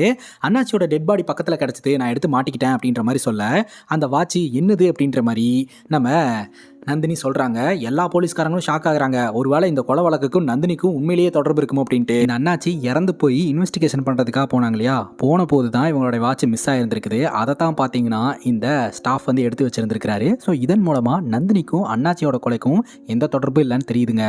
இப்போ நம்ம ஹீரோவும் வேளாங்கண்ணியும் இந்த அன்பை மீட் பண்றதுக்காக வந்திருக்காங்க. இந்த இடத்த சேல் பண்ற விஷயமா பேசுறதுக்காக. இந்த மாதிரிலாம் வரக்கூடாது, இருந்தாலும் நம்ம ஹீரோக்காக வேளாங்கண்ணி கூப்பிட்டு வந்திருக்காருங்க. அப்போ பார்த்தீங்கன்னா ஹீரோ வெளியே பத்திரத்தை வச்சுட்டு வந்துட்டேன், நீங்க போய் எடுத்துட்டு வந்துடுறீங்க அப்படின்னு கேட்க, நான் போலீஸ்காரனா இல்லை உன்னோட வேலைக்காரனா அப்படின்னு கேட்க, இல்லைண்ணே நான் போய் எடுத்துகிட்டு வந்தேன் அப்படின்னா உங்களுக்கு தான் கஷ்டம், நீங்களும் என் கூட வரணும், அதனால தான் உங்களையே போக சொன்னேன் அப்படிங்கும்போது, சரி நான் போய் எடுத்துகிட்டு வந்துடுறேன் அப்படின்ட்டு அவர் போகிறாரு. இப்போ நம்ம ஹீரோ அங்கே நின்றுட்டு இருக்க, யார் ராணி உனக்கு என்னடா வேணும், எப்படா உள்ளே வந்தா அப்படின்னு சொல்லிட்டு அன்பு ஹீரோ கிட்ட வந்து மிரட்டிக்கிட்டு இருக்க. ஹீரோ பார்த்தீங்கன்னா, நான் வெளியூர்லேருந்து இங்கே வந்திருக்கேங்க, இடம் வைக்கிற விஷயமா உங்களை பார்க்கலான்னு வந்தேன் அப்படிங்கும்போது, உன்னை எங்கேயோ பார்த்த மாதிரி இருக்கே அப்படின்னு சொல்லிட்டு நல்லா யோசனை பண்ணுறாரு. அப்போ தான் நம்ம ஹீரோக்கும் இந்த அன்புக்கும் இடையில ஒரு பேட் பாஸ்ட் நடந்திருக்குது. இந்த அன்புனால தான் நம்ம ஹீரோ கிட்டத்தட்ட 14 வருஷம் ஜெயிலில் இருக்கிறாரு அப்படின்னு தெரிய வருதுங்க. இப்போ ஹீரோ அன்பை அட்டாக் பண்ண ஆரம்பிக்கிறாரு. அவருக்கு வந்து ப்ரீத்திங் ப்ராப்ளம் இருக்குதுங்க, அதுக்கு இந்த இன்ஹேலர் யூஸ் பண்ணுவார். அந்த இன்ஹேலரை வச்சுக்கிட்டு ஹீரோ மிரட்டிக்கிட்டு இருக்கிறாரு. ஒரு கட்டத்துக்கு மேலே அந்த இன்ஹேலரை கொடுத்துட்றாரு. ஆனால் அந்த இன்ஹேலருக்குள்ள பாய்சன் இருக்குதுங்க. பாய்சன் இருக்கக்கூடிய இன்ஹேலர் அவர் யூஸ் பண்ணி உடம்பெல்லாம் அப்படியே புள்ளி புள்ளியாக வந்து அந்த இடத்துலயே இறந்து போறாருங்க. ஹீரோ அங்கேருந்து கிளம்புறாரு. கரெக்டாக வேளாங்கண்ணி இந்த பத்திரத்தை எடுத்துட்டு உள்ளே வரும்போது நந்தினி அன்பை விசாரிக்கிறதுக்காக வந்துகிட்டு இருக்கிறாங்க. ஆக்சுவலாக எப்போதுமே அன்பு அண்ணாச்சி கூட தான் இருப்பார், அன்னைக்கு மட்டும் ஏன் இல்லாமல் போனாருன்னு விசாரிக்கிறதுக்காக. ஸோ நந்தினி நம்ம ஹீரோவும் வேளாங்கண்ணி இங்கே இருக்காங்க அப்படின்ற விஷயத்தை பார்த்தாங்கன்னா பெரிய பிரச்சனை ஆயிரும் அப்படின்னு சொல்லிட்டு இந்த இடத்துலேருந்து கிளம்பலாம் அப்படின்னு பின்னாடி வெளியில் 2 பேரும் வெளியே போயிடுறாங்க. இப்போ நந்தினி விசாரிக்கிறதுக்காக உள்ளே வந்து பார்க்கும்போது உள்ள அன்பு இறந்து கிடக்கிறாரு. அவரோட முகமெல்லாம் ஒரு மாதிரி புள்ளி புள்ளியாக ரத்தம் ஃபார்ம் ஆகி இறந்து போயிருக்கிறாரு. இந்த ஒரு நியூஸும் பார்த்தீங்கன்னா டிவியில் வந்துகிட்டு இருக்குது. இதை பார்த்தீங்கன்னா மணிகண்டன் பார்த்து ஷாக் ஆகிறாரு. இப்போ உயரதிகாரி நாகலிங்கம் இருக்கிறார் இல்லையா, அவரு நம்ம நந்தினியை தாங்க மிரட்டிக்கிட்டு இருக்கிறாரு. நீ யாரெல்லாம் இன்வெஸ்டிகேஷன் பண்ணுறட்டு போறியோ அவங்க தான் இந்த மாதிரி மர்மமான முறையில் இறந்து போகிறாங்க, எனக்கு என்னமோ ஓமால தான் சந்தேகமாக இருக்குது அப்படின்ட்டு. சார் நான் ப்ராப்பராக தான் சார் இன்வெஸ்டிகேஷன் பண்ணிட்டு இருக்கேன் அப்படின்ற மாதிரி நந்தினி சொல்கிறாங்க. நீ எதுக்கும் இந்த வழக்கிலிருந்து தள்ளியேறு, நானே பார்த்துக்கிறேன் அப்படின்ற மாதிரி நாகலிங்கம் சொல்லிக்கிட்டு இருக்கிறாருங்க. ஆனால் நம்ம நந்தினி தள்ளி நிற்கிற மாதிரிலாம் இல்லை. இப்போ நந்தினி பார்ல வேலை பார்க்குற ஸ்டாஃப் கிட்ட அன்னைக்கு அண்ணாச்சி இறந்து போனார் இல்லையா, அந்த டைமில் புதுசாக யாராவது ஒயின் ஷாப்புக்கு வந்தாங்களா என்ன ஏதுன்னு கேட்கும்போது போலீஸ் தான் வந்தார், ஒரு ஃபாரினர் கூட வந்தார், அந்த ஃபாரினர் ஏதோ ட்ரீட் வைக்கிறதா சொல்லிக்கிட்டு இருந்தாரு அப்படின்ற மாதிரி இந்த பார் ஸ்டாஃப் சொல்கிறாருங்க. இப்போ அன்பு இறந்து போனார் இல்லையா, அன்பு இறந்து போன அந்த போஸ்ட்மார்ட்டம் ரிப்போர்ட்டில் இருக்கக்கூடிய பேட்டர்னில் ரிஷி அப்படின்ற ஒரு கைதி தொடர்கொலையில் ஈடுபட்டுட்டு வந்தான், அவனும் டெஃபண்டம், அவனும் ஒரு ஜெயிலில் இருக்கக்கூடிய கைதி தான் அப்படின்னு ஃபாரன்சிக் டாக்டர் சொல்கிறாரு. இப்போ பார்த்தா அந்த ரிஷின்ற கைதியும் டேவிட் அப்படின்ற கைதியும் வேற வேற ஜெயிலில் இருந்திருக்கிறாங்க. இவங்க ரெண்டு பேர்த்தோடைய பேட்டர்னும் இந்த கொலையில் வருது அப்படின்னா இந்த ரெண்டு கைதிங்க கூடயும் இருந்த ஒருத்தன் தான் இந்த பேட்டர்னை கற்றுக்கிட்டு வெளியே இந்த சம்பவத்தை பண்ணிக்கிட்டு இருக்கான், அது யாருன்றதை கண்டுபிடிக்கணும் அப்படின்னு ஹீரோன்னு ஒரு கன்க்ளூஷனுக்கு வராங்க. அப்போ பார்த்தீங்கன்னா ஸ்டேஷனுக்கு ஒரு அம்மா வந்து பயங்கரமாக சத்தம் போட்டு அழுதுகிட்டு இருக்காங்க. யார் அப்படின்னு பார்த்தீங்கன்னா விக்கி அப்படின்ற ஒரு பையனை அடிக்கடி பார்த்தோலையா, அதான் ஹீரோடைய பொண்ணுக்கிட்ட கூட வம்பெழுத்தானே, அவன் பார்த்தீங்கன்னா மர்மமான முறையில் காணாமல் போயிருக்கான், அவனை கண்டுபிடிச்சு கொடுங்கன்னு அவங்க அம்மா அழுகுறாங்க. ஆனால் ஸ்டேஷனில் இருக்கிறவங்க உங்கள் பையன் திருட்டு வேலையிலலாம் ஈடுபட்டு இருக்கிறவன் வந்துருவான் போங்க அப்படின்ற மாதிரி சொல்ல, இல்லை அதெல்லாம் விட்டுட்டான், அவன் நல்லவன் ஆகிட்டான் அப்படின்ற மாதிரி சொல்லிக்கிட்டு இருக்காங்க. ஆனால் இந்த போலீஸ் ஆஃபீஸர் ஸ்ட்ராங்காக சொல்கிறாரு, ஏன் இப்படி பேசுகிறீங்க அப்படின்ற மாதிரி நம்ம நந்தினி கேட்க, அப்போ தான் அந்த போலீஸ் ஆஃபீஸர் சொல்கிறாரு, ரீசெண்டாக கூட ஒரு பொண்ணை வம்பெழுத்து அந்த பொண்ணோடைய அப்பா போட்டு பொலவலன்னு பொழந்து ஸ்டேஷனில் விட்டாரு அப்படிங்கும்போது இதெல்லாம் ஏன் கிட்ட சொல்லவே இல்லை, கை வச்சது யாரு அப்படின்னு சொல்லி கேட்க, அப்போ தான் ஹீரோடைய பேரை அந்த போலீஸ் ஆஃபீஸர் சொல்கிறாரு. பரோல்ல இருந்து வெளியே வந்த கைதி அப்படின்னு சொல்லவும் அப்போ தான் நம்ம ஹீரோனுக்கு பயங்கரமாக ஸ்ட்ரைக் ஆகுது. உடனே வேளாங்கண்ணியோட ஃபோட்டோவை இந்த பாரில் வேலை பார்க்குற ஸ்டாஃப் கிட்ட காட்டவும் இந்த போலீஸ் ஆஃபீஸர் தான் அப்படின்னு அந்த நபர் சொல்லிடுறாரு. அப்போ தான் நம்ம நந்தினிக்கு ஒரு விஷயம் புரிய வருது.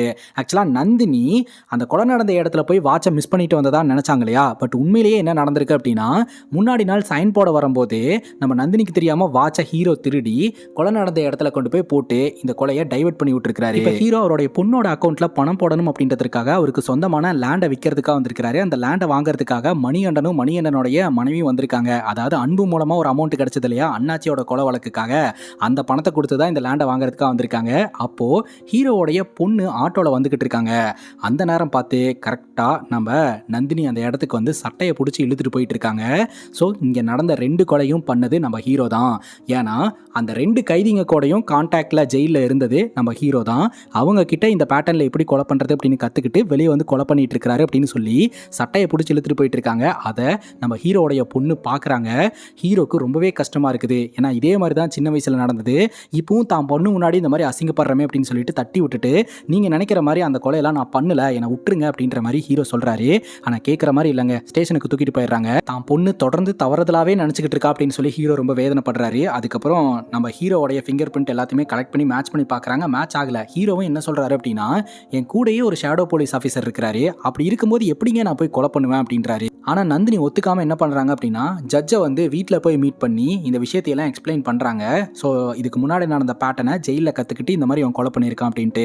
உடனே ஹீரோ ஒரு விஷயத்த சொல்கிறாரு, ஐயா நியூஸ் பேப்பரில் ஒரு நியூஸ் வந்திருக்கு, அதாவது டார்ச் லைட் மர்டர் அப்படின்னு சொல்லிட்டு. ஸோ இந்த பேட்டர்னில் கொலை பண்ணிட்டு இருந்த ஒரு கில்லரை அரெஸ்ட் பண்ணி அவன் செத்தே போயிட்டான். ஆனால் போன வாரம் கூட அதே மாதிரியான பேட்டர்னில் ஒரு கொலை நடந்திருக்கு, அதுக்கு என்ன அர்த்தம் அப்படின்னு சொல்லி கேட்க, அந்த வழக்கை நீ விசாரிச்சியா ஸ்டடி பண்ணியா அப்படின்னு ஜட்ஜு கேட்க, நம்ம நந்தினி அப்படியே ஒரு மாதிரி திணற ஆரம்பிக்கிறாங்க. ஹீரோ சொல்கிறாரு, அவங்க ஏதோ சஸ்பென்ஷன்ல இருந்து இப்போ தான் ஜாயின் பண்ணியிருக்காங்க, அவங்களுக்கு என்ன பிரச்சனையோ என்னவோ என்ன ஃப்ரேம் பண்ண பார்த்துக்கிட்டு இருக்காங்க, ஆனால் நான் கொலை பண்ணல அப்படின்ற மாதிரி சொல்ல, ப்ராப்பராக இன்வெஸ்டிகேஷன் பண்ணாமல் என் டைமை வேஸ்ட் பண்ணாதீங்க அப்படின்ற மாதிரி ஜட்ஜு பிடிச்சி திட்டி அமுச்சு வச்சிடுறாங்க. ஆனால் நம்ம நந்தினி நினைக்கிறாங்க நம்ம ஹீரோ தான் இதெல்லாம் பண்ணிட்டு இருக்காரு அப்படின்ட்டு. பட் ப்ராப்பரான எவிடன்ஸ் இல்லாதனால ஹீரோவை எதுவுமே பண்ண முடியல. காணாமல் போன விக்கி மட்டும் கிடைக்கட்டும், அப்புறம் இருக்கு உனக்கு அப்படின்ற மாதிரி மிரட்டிட்டு அங்கேருந்து கிளம்புறாங்க. லாயர் பார்த்தீங்கன்னா சரியான நேரத்தில் இந்த நியூஸ் பேப்பர் விஷயத்தை கொண்டாந்து கொடுத்ததுனால உங்களை காப்பாற்ற முடிஞ்சிச்சு சார் அப்படின்ற மாதிரி சொல்லிக்கிட்டு இருக்காரு. தக்காளி அப்போதாங்க தாறுமாறான ஒரு ட்விஸ்டே வைக்கிறாங்க. ஹீரோ ஜெயிலில் இருந்த காலகட்டத்தில் ஆரம்பத்தில் பார்த்தீங்கன்னா ஹீரோக்கு இந்த ஜெயில் வாழ்க்கையெல்லாம் புதுசு தானே, பயங்கரமாக அட்டாக் பண்ணுறாங்க. அப்போ நம்ம ஹீரோவை ஒரு நபர் வந்து கேர் பண்ணி பார்த்துக்கிறாரு. அவர் உன் மனசில் இருக்கக்கூடிய கோவத்தை அப்படியே வச்சுக்க, சரியான ஒரு நாள் வரும்போது அந்த கோவத்தை வெளிப்படுத்துவியாமா, உடனே எதுக்கும் ரியாக்ட் பண்ணாத அப்படின்ற மாதிரி அட்வைஸ் பண்ணியிருப்பாரு. ஹீரோவும் அப்படியே ஜெயில் வாழ்க்கையை வாழ ஆரம்பிக்கிறாரு. ரெண்டு கொலை பண்ண அந்த கொலை வழக்கில் உள்ள வந்தவர் உள்ள இருக்கக்கூடிய கைதிகளுக்கெல்லாம் உயிரோடைய முக்கியத்துவம் என்ன அப்படின்றத சொல்ல ஆரம்பிச்சிருந்திருக்காரு. ஆனா உள்ள உட்காந்துக்கிட்டு இருக்க எவனுமே ஒழுங்கா லிசன் பண்ண மாட்டானுங்க. அவனுக்கு எப்படி கொன்னானுங்க அப்படின்னு அந்த பேட்டர்னை பத்தி எல்லாம் வந்து ஹீரோ கிட்ட எக்ஸ்பிளைன் பண்ணிக்கிட்டு இருப்பானுங்க. ஜெயிலுக்குள்ள ஹீரோக்கு ஒரு நபர் வந்து ஹெல்ப் பண்ணிக்கிட்டு இருந்தார் இல்லையா, அவரு ரிலீஸ் ஆகி வெளியே போயிடுறாருங்க. அவருக்கு ஹீரோ போனை போட்டு எனக்கா ஒரு உதவி பண்ண முடியுமா அப்படின்னு கேட்க, என்ன உதவி அப்படின்னு கேட்க, நேராக ஹாஸ்பிட்டலுக்கு போங்க, அங்கே என்னோட ஆளு உங்களுக்கு ஒரு டெட் பாடி கொடுப்பான், அந்த டெட் பாடி எடுத்துட்டு போய் பிரிட்ஜில் வச்சு நான் சொல்ற பேட்டர்ன்ல குத்தி போட்டு வந்துருங்க அப்படிங்கும்போது, செத்தவனை எதுக்காகப்பா திரும்ப கொல்லணும் அப்படிங்கும்போது எல்லாம் ஒரு காரணத்துக்காக தான். ஒரு கில்லர் கொலையை பண்ணும்போது கண்டிப்பா மாட்டிக்க மாட்டோம் அப்படின்ற ஓவர் கான்ஃபிடன்ஸ்ல தான் பண்ணுவான். ஆனா கண்டிப்பா மாட்டிப்பான். ஆனா நான் மாட்டிப்பேன்னு எனக்கு கண்டிப்பா தெரியும், அதனால தான் பேக்கப்புக்கு இதை ரெடி பண்றேன் அப்படின்னு சொல்லிட்டு இறந்து போன அந்த டார்ச் லைட் மர்டரரோட பேட்டர்ன்ல இந்த சம்பவத்தை பண்ண சொல்லி இருந்திருக்காருங்க. அதை ரெஃபரன்ஸ் பாயிண்டா வச்சு ஹீரோ தப்பிச்சிட்டாரு. இந்த ஒரு சூழ்நிலையில நம்ம ஹீரோடைய பொண்ணு அந்த பேச்சு போட்டியில ஜெயிச்ச அந்த அப்பாவும் மகளும் ஒன்னா இருக்கிற மாதிரியான அந்த ஸ்டேச்சோ அதை தூக்கிட்டு வந்து கீழே போட்டு ஒட்டச்சிட்டு செம்ம கான்ல கிளம்பிடுவா. ஏன்னா மலருக்கு சுத்தமாவே ஹீரோவை பிடிக்கலங்க. இப்போ எல்லா இடத்துலயுமே ஹீரோ பத்தி விசாரிக்க ஆரம்பிக்கிறாங்க. எல்லாம் நல்லபடியா சொல்றாங்க. ஒரே ஒரு பொண்ணு மட்டும் தான் நெகட்டிவா சொல்றா அப்படின்னு பார்த்தா அது வேற யாரும் கிடையாது, மலர் தான். அந்த ஆளை சும்மா விட்டுறாதீங்க அப்படின்ற மாதிரி சொல்றா. நந்தினி வந்து சொல்லிடுறாங்க, அவங்க அப்பா மேல இருக்கக்கூடிய கான்ல தான் பேசிக்கிட்டு இருக்கா, அதெல்லாம் நம்ம பெருசா எடுத்துக்கூடாது, ப்ராப்பரா இன்வெஸ்டிகேஷன் பண்ணணும். இந்த விக்கி பையன் எங்க தான் போயிருப்பான் அப்படின்னு தேடும்போது விக்கி ஒரு ஆட்டோ டிரைவர் ஒரு இடத்துல கொண்டு போய் டிராப் பண்ணதா வந்து சொல்றாரு. அந்த இடத்துல போய் தேடி பார்த்தா அந்த இடம் பாத்தீங்கன்னா நம்ம ஹீரோவுடைய பேர்ல இருந்த நிலம். அங்க சந்தேகத்துக்கு இடமா கொஞ்சம் மண்ணுக்குட்டு இருக்கிற மாதிரி நம்ம நந்தினிக்கு தெரியுதுங்க. அங்க தோண்டுங்க அப்படின்னு சொல்லி தோண்ட விடும்போது தாங்க தெரிய வருது விக்கியோட டெட் பாடி அங்க புதைக்கப்பட்டிருக்கு. ஸோ விக்கியோட டெட் பாடி எடுத்து போஸ்ட்மார்ட்டமுக்காக அனுப்பி வைக்கிறாங்க. இப்போ ஹீரோவை ஸ்டேஷனுக்கு வர வைக்கிறாங்க. இந்த வாட்டி நீ மாட்டிப்படா அப்படின்ற மாதிரி நந்தினியும் சொல்லிக்கிட்டு இருக்காங்க. அந்த பையனுடைய அம்மா வந்து ஹீரோடைய சட்டையை பிடிச்சி பயங்கரமா சண்டை போட்டுக்கிட்டு இருக்காங்க. என் பையனை அநியாயமா கொன்னுட்டியடா அப்படின்னு சொல்லிட்டு. அப்போ ஹீரோ பாஸ்ட்ல நடந்த ஒரு விஷயத்தை நினைச்சு பார்த்துக்கிட்டு இருக்கிறாருங்க. ஹீரோ பார்த்தீங்கன்னா பல உயிரை காப்பாத்தினவர், அவரை போய் இப்படி சொல்றாங்களே அப்படின்னு சொல்லிட்டு இப்போ ஹீரோவை டெஸ்ட்லாம் பண்றதுக்காக உட்கார வச்சிருக்காங்க. அப்போ நம்ம ஹீரோ பார்த்தீங்கன்னா வேளாங்கண்ணி கிட்ட எனக்கா ஒரு உதவி பண்ண முடியுமா, மேடம் ரூம்ல இருக்கக்கூடிய அந்த பையனுடைய போஸ்ட்மார்ட்டம் ரிப்போர்ட்டை மட்டும் எடுத்துட்டு வர முடியுமா அப்படின்னு கேட்க, வேளாங்கண்ணி பார்த்தீங்கன்னா திருட்டுத்தனமா போய் அந்த போஸ்ட்மார்ட்டம் ரிப்போர்ட்டை எடுத்துட்டு வந்து ஹீரோ கிட்ட கொடுக்க, ஹீரோ பார்த்தீங்கன்னா அந்த போஸ்ட்மார்ட்டம் ரிப்போர்ட்டை செடி பண்ணிட்டு நேரா நந்தினியை மீட் பண்றதுக்காக போயிட்டு, மேடம் உங்ககிட்ட சில விஷயங்கள் சொல்லணும், இந்த போஸ்ட்மார்ட்டம் ரிப்போர்ட்டை படிச்சிங்களா அப்படின்னு கேட்க, என் டேபிள் இருக்கக்கூடிய போஸ்ட்மார்ட்டம் ரிப்போர்ட் எப்படிடா உன் கைக்கு வந்துச்சு அப்படின்னு சொல்லி பயங்கரமா டென்ஷன் ஆயிடுறாங்க. அப்போ நம்ம ஹீரோ, நான் சொல்றத ஒரு நிமிஷம் கேளுங்க, அந்த பையன் சாவறதுக்கு முன்னாடி ஸ்ட்ரகிளிங் நடந்திருக்குது, அந்த பையனுடைய பல்லுல பாத்தீங்கன்னா ஒரு நபருடைய டிஎன்ஏ சாம்பிள் கிடைச்சிருக்குது, வேணா என்னோட டிஎன்ஏ சாம்பிள்லாம் கூட எடுத்து மேட்ச் பண்ணி பாருங்க, சத்தியமா நான் அந்த பையனை கொலை பண்ண கிடையாது, கில்லர் வேற யாரோ, நீங்க என்ன டார்கெட் பண்ணாதீங்க அப்படின்னு சொல்ல, அதெல்லாம் எங்களுக்கு தெரியும் அப்படின்ற மாதிரி ஹீரோ துரத்தி விட்டு இவன் கரெக்டாக தான் சொல்றான் அப்படின்ற மாதிரி யோசனை பண்றாங்க. அப்பவே நம்ம ஹீரோ வேளாங்கண்ணி கிட்ட எனக்கு இன்னொரு உதவி பண்ண முடியுமா அப்படின்னு சொல்லிட்டு இந்த ஸ்டேஷனோடைய ரிஜிஸ்டர் எடுத்துட்டு வாங்க அப்படின்ற மாதிரி சொல்ல, அந்த ரிஜிஸ்டரை ஹீரோ செக் பண்ண ஆரம்பிக்கிறாருங்க. ஆக்சுவலா அன்னைக்கு நம்ம ஹீரோ கம்ப்ளைண்ட் கொடுத்து செல்லுல இந்த பசங்களை அடைச்சு வச்சிருந்தாங்க இல்லையா, அப்போ யாரோ ஒருத்தவங்க வந்து காப்பாற்றி கூட்டு போயிருந்திருப்பாங்க, அது யாரு அப்படின்னு ஹீரோ செக் பண்ணணும்னு நினைக்கிறாரு. பார்த்தா அது மணிகண்டனுங்க. ஸோ மணிகண்டனுக்கும் இந்த பையன் இறந்து போனதுக்கும் ஏதோ தொடர்பு இருக்கு, நீங்க அவனை விசாரிங்க அப்படின்னு சொல்ல, அவனோட சாம்பிள்ஸ் எல்லாம் மேட்ச் பண்ணி பார்க்கும்போது மேட்ச் ஆயிடுச்சு.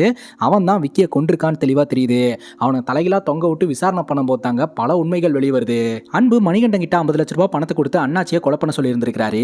இந்த மணிகண்டன் என்ன பண்ணிருக்கானா, எங்க சப்போஸ் நம்ம மாட்டிக்கிட்டோம்னா நம்ம தப்பிக்கிறதுக்கு ஒருத்தனை கூட வச்சுக்கணும்னு ஒரு 5 லட்ச ரூபாய் பணம் தர என் கூட வாடா அப்படின்னு சொல்லிட்டு விக்கியை வச்சே பார்த்தீங்கன்னா அந்த ஒரு ஒயின் ஷாப்ல லைட் ஆஃப் பண்ண வைக்கிறதா இருக்கட்டும், கத்தியில வந்து அந்த பையனோட ஃபிங்கர் பிரிண்ட் பதிய வைக்கிறதா இருக்கட்டும் சொல்லிட்டு விக்கி மாற்றத்திற்கான எவிடன்ஸை சேவ் பண்ண ஆரம்பிச்சிருந்திருக்காருங்க. ஆனா இந்த விக்கி பார்த்தீங்கன்னா மணி மைண்டரோட எனக்கு 5 லட்ச ரூபாய்லாம் பத்தாது, 25 லட்ச ரூபாய் பணம் கொடுக்கலன்னா நான் போலீஸ்ல போய் எல்லாத்தையும் சொல்லி கொடுத்துருவேன்னு மிரட்ட ஆரம்பிச்சிருந்திருக்கான். அப்போ எல்லா சம்பவத்தையும் பண்ணது நானு, நீ ஈஸியா பணம் வாங்கிட்டு போலான்னு பாக்குறியா அப்படின்னு மணிகண்டன் கேட்க, நீயும் கொலை பண்ணவே கிடையாது, உண்மையை சொல்லணும்னா நீயும் நானும் அந்த இடத்துக்கு வரக்கு முன்னாடியே அண்ணாச்சி செத்து கிடந்தாப்ல அப்படின்னு சொல்லிட்டு 2 பேரும் சண்டை போட்டிருக்காங்க. இதுக்கு மேல இவனை வெளிவிட்டா நமக்கு ஆபத்து அப்படின்னு சொல்லிட்டு இந்த மணிகண்டன் தான் விக்கியை கொலை பண்ணி அது எப்படியும் அவனுக்கு சொந்தமாக போற லேண்டு தானே அப்படின்னு சொல்லிட்டு அங்கேயே குழியை தோண்டி புதைச்சிட்டு வந்திருக்காங்க. இதுதான் நடந்த சம்பவம். ஸோ இந்த கொலைக்கும் நம்ம ஹீரோக்கும் எந்த சம்பந்தம் இல்லை அப்படின்றது இதன் மூலமா தெரிய வருது. விக்கியை கொன்னது ஹீரோ இல்லைனா கூட அன்பு மற்றும் அண்ணாச்சியை போட்டு தள்ளினது ஹீரோ தான் அப்படின்னு ப்ரூவ் பண்றதுக்கு ஜெயிலுக்கு போறாங்க. அந்த ரிஷி அப்படின்ற கைதி அங்க இருப்பான் இல்லையா, அவனை விசாரிச்சோம்னா உண்மை தெரியும் அப்படின்ட்டு இந்த நாகலிங்கம் அப்படின்ற போலீஸ் ஆஃபீஸரோட எதிர்ப்பையும் மீறி அங்க போயிட்டு பேசும்போது அவங்க டிஃபெண்டம் பெருசா எந்த ரெஸ்பான்ஸும் பண்ண மாட்டேன்றாங்க. ஹீரோவோடைய போட்டோ காமிச்சு கேள்வி கேட்கும்போது இவர் ரொம்ப நல்லவர், இவரை பத்தியெல்லாம் நாங்கள் எதுவுமே சொல்ல மாட்டோம் அப்படின்னு சொல்லிட்டு அங்கே பெரிய பிரச்சனை தான் ஆகுது. நாங்களே யாருக்கும் தெரியாம தான் உங்களை விசாரிக்கிறதுக்காக அலோவ் பண்ணியிருக்கோம், நீங்க இங்கே வந்து பிரச்சனை பண்ணா எப்படி அப்படின்னு சொல்லிட்டு நம்ம நந்தினியை அங்கிருந்து போதான் சொல்லிட்டு இருக்காங்க.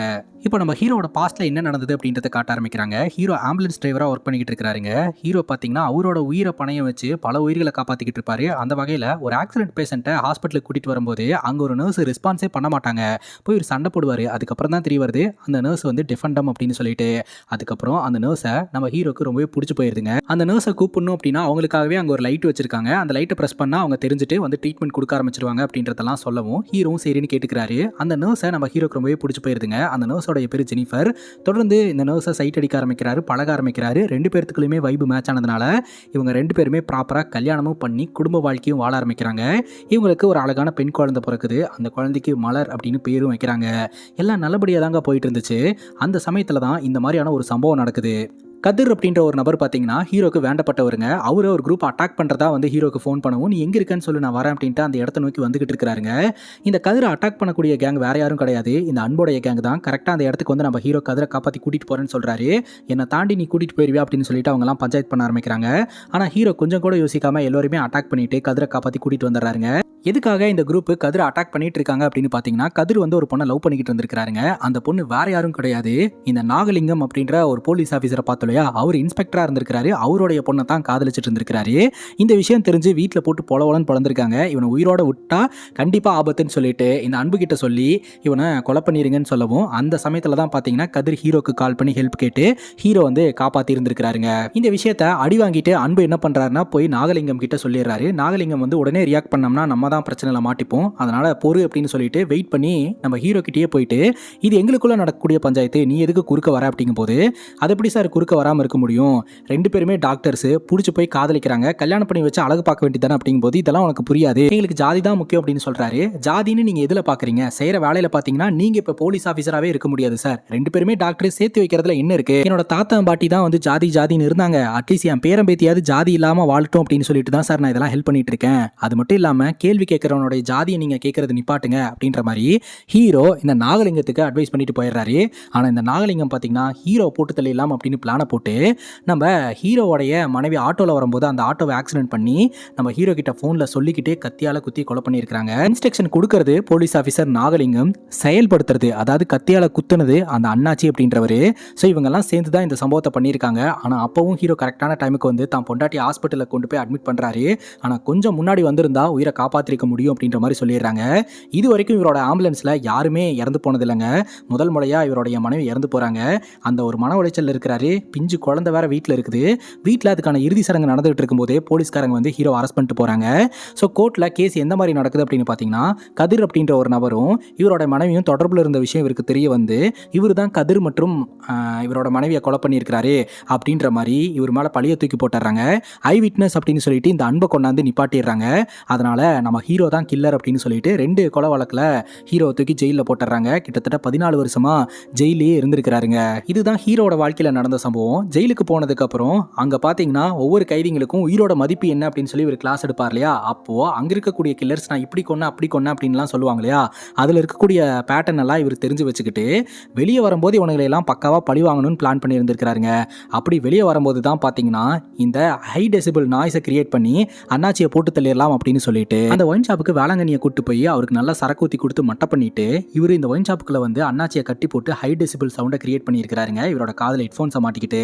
ஸோ அந்த சவுண்டு இரிட்டேஷன் காரணமாக அண்ணாச்சி செத்து போயிட்டாரு. அதுக்கப்புறம் தான் பார்த்தீங்கன்னா இந்த மணிகண்டன் அண்ணாச்சியை கொள்றதுக்காக உள்ள வந்திருக்கிறான், கொலையும் பண்ணியிருந்திருக்கிறான். ஆனால் அதுக்கு முன்னாடியே செத்து போயிட்டாப்ல.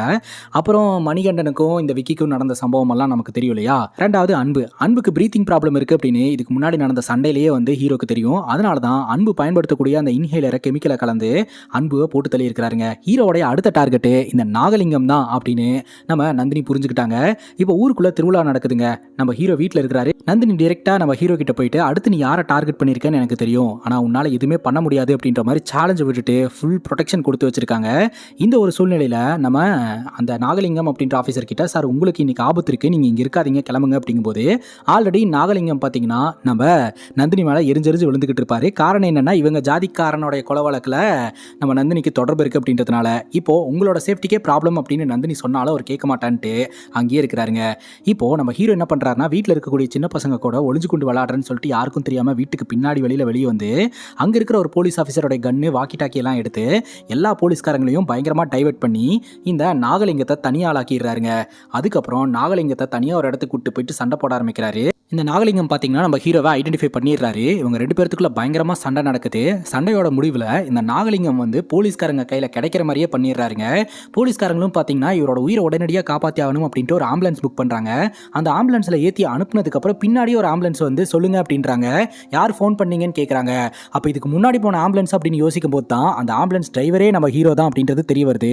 ஹீரோ பார்த்தீங்கன்னா யாருக்கும் தெரியாமல் ஒரு இடத்துக்கு கூட்டிகிட்டு போயிட்டு இந்த நாகலிங்கத்தை எப்படி என் பொண்டாட்டியை கொலை பண்ணியோ அதே மாதிரி நீ துடி சாகணும் அப்படின்னு சொல்லி சாவ அடிச்சுட்டு யாருக்கும் தெரியாம பின்னாடி வழியில வீட்டுக்குள்ள வந்து குளிச்சு ரெடி ஆயிட்டு ஒண்ணுமே தெரியாத மாதிரி சாந்தமா டோர் ஓபன் பண்ணிடுறாருங்க. யாருக்கும் எந்த டவுட்டுமே வரல. ஆனா நம்ம நந்தினிக்கு தெளிவா தெரியுங்க ஹீரோ தான் இந்த சம்பவத்தை பண்ணியிருக்கிறாரு அப்படின்ட்டு. எண்ட் ஆஃப் த டே நம்ம ஹீரோடைய பரோல் காலம் முடியுது. ஹீரோ திரும்ப ஜெயிலுக்கு போக வேண்டிய நேரம் வருது. ஹீரோவை கூட்டிட்டு போயிட்டு இருக்கும் போதே நந்தினி சொல்றாங்க, இவ்வளவு தூரம் பண்ணி என்ன பிரயோஜனம், உன் பொண்ணுக்கு கடைசி வரைக்கும் பேட் அப்பாவே இருந்துட்டியே அப்படிங்கும் போது உண்மையை சொல்லணும்னா நான் அப்படி இருக்கணும்னு தான் நினைச்சேன். என் பொண்ணுக்கு நல்ல அப்பாவாக இருந்திருந்தேன் அப்படின்னா நான் ஜெயிலில் இருந்து பார்க்குறேன், ஜெயிலில் இருக்கிறவங்களுடைய பொண்ணுங்க வந்து இங்கே கதறி அழுகிறத அப்படியெல்லாம் என்னால் தாங்கிக்க முடியாது. என் பொண்ணு வெளியே சந்தோஷமாக இருக்கணும் அப்படின்னா அதுக்கு நான் கெட்ட அப்பாவாக தான் இருக்கணும். என் பொண்ணு பொறுத்த வரைக்கும் நான் ஜெயிலில் இருக்கிறது தான் நல்லது அவன் நினைக்கிறா, அதுக்கேற்ற மாதிரியே நான் இருக்கிறேன். ஸோ அவளும் வெளியே சந்தோஷமாக இருப்பா, இதுதான் எனக்கு வேணும் அப்படின்ற மாதிரி ஹீரோ சொல்லிடுறாரு. இருந்தாலும் தான் மனசுக்குள்ள ஒரு ஏக்கமும் வழி இருக்குங்க. வழக்கம் போல் ஜெயிலுக்குள்ளே வாழ்க்கையை ஓட்டிக்கிட்டு இருக்கிறாரு. அப்போ பார்த்தீங்கன்னா உங்களை பார்க்கறதுக்காக ஒருத்தங்க வந்திருக்கிறதா சொல்கிறாங்க. நான் யாரையும் பார்க்கறதில்ல அப்படின்னு ஹீரோ சொல்லிடுறாரு. இல்ல போலீஸ் ஆபீசர்னு சொன்னாங்க அப்படிங்கும்போது வந்து பார்த்தா நம்ம நந்தினி வந்திருப்பாங்க. கூடயே ஹீரோடைய பொண்ணு வந்திருப்பாங்க. ஸோ நந்தினி பார்த்தீங்கன்னா ஹீரோடைய பொண்ணு கிட்ட எல்லாத்தையுமே எக்ஸ்பிளைன் பண்ணியிருப்பாங்க. ஹீரோ நல்லவர் அப்படின்றத ஹீரோடைய பொண்ணு புரிஞ்சுக்கிறாங்க.